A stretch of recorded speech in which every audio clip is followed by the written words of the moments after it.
آپ تیار ہیں؟ 25 سیکنڈ آپ کے پاس ہوں گے، آپ بالکل مشورہ کریں گے، لیکن مشورہ کرنے کے بعد جب ایک بار جواب دے دیں گے اس کے بعد اسے تبدیل نہیں کر سکیں گے۔ پہلا سوال، امام غزالی رحمت اللہ تعالی علیہ کے مطابق پانی پینے میں ہر سانس کے بعد کیا پڑھنا چاہیے؟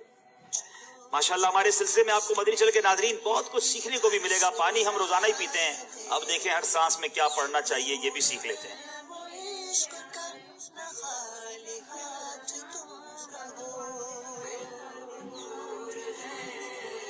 امام غزالی رحمۃ اللہ تعالی علیہ ارشاد فرماتے ہیں کہ پانی بسم اللہ شریف پڑھ کر شروع کریں، اور پہلی سانس کے بعد الحمدللہ، دوسری سانس کے بعد الحمدللہ رب العالمین، اور تیسری سانس کے بعد الحمدللہ رب العالمین الرحمن الرحیم پڑھیں۔ سبحان اللہ سبحان اللہ، جواب بالکل درست ہے۔ ذہنی آزمائش سیزن 8 کا پہلا سوال اور اس کا جواب بھی درست دیا۔ میں بھی دہرا لیتا ہوں، آپ بھی دہرا لیں۔ پانی تو روز پیتے ہیں، یہ تو ہمیں پتا ہے نا کہ 3 سانس میں پانی پینا ہے، لیکن جب پہلا گھونٹ پیئیں پہلے سانس کے بعد کیا کہیں گے؟ الحمدللہ۔ جب دوسرا گھونٹ پیئیں گے دوسرے سانس کے بعد کیا کہیں گے؟ الحمدللہ رب العالمین۔ اور جب تیسرا گھونٹ پیئیں گے اس سانس کے بعد کیا کہیں گے؟ الرحمن الرحیم۔ الحمدللہ رب العالمین الرحمن الرحیم۔ سبحان اللہ، امام غزالی نے کتنا پیارا ہمیں وظیفہ بتا دیا ہے۔ میں بھی عمل کی نیت کرتا ہوں، آپ بھی عمل کی نیت کر لیں۔ چلیں جناب، سلسلہ بھی جاری ہے اور عمل کی نیتیں بھی جاری ہیں۔ پہلا سوال ہے باب المدینہ کراچی والوں سے، نبی کریم علیہ الصلوۃ والسلام نے برتن میں سانس لینے یا اس میں پھونکنے سے منع فرمایا، اس سے کیا مراد ہے؟ برتن میں سانس لینا جانوروں کا کام ہے۔ برتن میں جو سانس لینا ہے بعض اوقات یہ زہریلا بھی ہوتا ہے، جس کی وجہ سے یہ نقصان دہ ہو سکتا ہے، اور پھونک جو ہے وہ برتن میں مار سکتے ہیں، جبکہ درود پاک یا بسم اللہ یا کوئی ذکر کر کے اگر پھونک ماریں گے تو یہ ویسے شفا ہوگا، اس کے علاوہ نہیں۔ جناب بڑی خوبصورت بات ہے کہ برتن میں کچھ لوگ چائے ٹھنڈی کرنے کے لیے پھونک مار رہے ہوتے ہیں، دودھ کو ٹھنڈا کرنے کے لیے پھونک مار رہے ہوتے ہیں، نہیں کرنا چاہیے۔ جانوروں کا کام لکھا گیا، بتایا گیا، اور اس میں سانس میں بعض اوقات جراثیم بیکٹیریاز بھی ہوتے ہیں، سائنس بھی آج یہ کہتی ہے، لیکن اگر دم کرنے کے لیے پھونک ماری جائے درود پاک پڑھ کر اللہ کا ذکر کر کے تو وہ ٹھیک ہے۔ اب جناب تو یہ جو ہے جواب ان کا ہم درست مان رہے ہیں، جواب درست ہے۔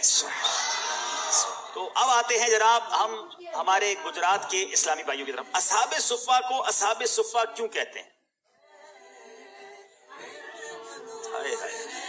اللہ کریم وہ مبارک مقام ہمیں دیکھنا نصیب فرمائے جس کو اصحاب صفہ کی جگہ کہتے ہیں۔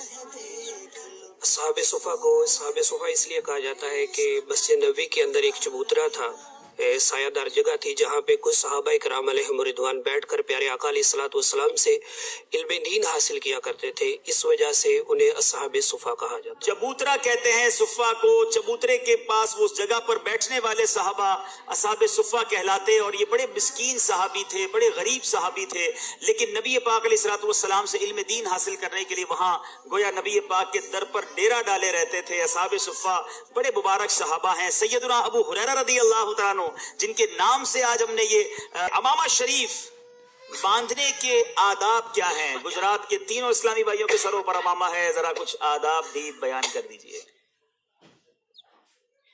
امامہ شریف باندھنے کے لیے سب سے پہلے جگہ کا پاک ہونا ضروری ہے۔ قبلہ رخ کھڑے ہو کر دائیں طرف سے شروع کریں کہ سرکار علیہ السلام دائیں طرف سے جو بھی کام کرتے تو آپ سرکار علیہ السلام دائیں طرف سے ہر کام کو شروع کرنا پسند فرماتے۔ جی، امام کو پاکی کی حالت میں، یعنی خود بھی پاک ہو، پاکی کی حالت میں قبلہ رو کھڑے ہو کر باندھے۔ مناسب یہ ہے کہ امامہ باندھنے میں پہلا پیچ داہنی جانب سے لے جائے، کہ یہ حدیث میں ہے، اور نبی پاک علیہ الصلوۃ والسلام ہر کام میں دائیں طرف سے ابتدا کو پسند فرماتے تھے، یہاں تک کہ میرے آقا اپنا مبارک جوتا پہنتے وقت بھی پہلے اپنا مبارک پیر دائیں جوتے میں داخل فرماتے۔ جواب درست دے دیا ہے۔ سبحان اللہ۔ عام طور پر امامہ باندھے تو کیا دعا پڑھے؟ امامہ باندھنے کی بھی دعا ہے جناب، اس کے بارے میں سیدنا انس رضی اللہ تعالیٰ عنہ سے روایت ہے کہ نبی کریم صلی اللہ تعالیٰ علیہ وآلہ وسلم نے فرمایا کہ جب تم کپڑے پہنو تو یہ دعا پڑھو، الحمدللہ الذی کسانی ھذا الثوب ورزقنیہ من غیر حول منی ولا قوہ۔ جب یہ دعا پڑھے گا تو کیا ہوگا؟ اس کی فضیلت بھی ہے نا حدیث میں۔ اس کے پہلے کے گناہ معاف کر دیے جائیں اس کے اگلے گناہ بخش دیے جائیں گے. جواب درست دے دیا ہے. بڑی پیاری دعا ہے. جب بھی کپڑا پہنے تو یہ دعا پڑھیں, الحمدللہ الذی کسانی ھذا الثوب ورزقنیہ من غیر حول منی ولا قوہ. سبحان اللہ. دعائیں بھی سیکھنے کو ملتی جا رہی ہیں, اور کتنی پیاری دعا ہے کہ لباس پہنے, امامہ پہنے اور دعا پڑھیں اور گناہ معاف ہو جائیں. کیا بات ہے مدینے کی. چلیں جناب, 5 سوال ہو گئے.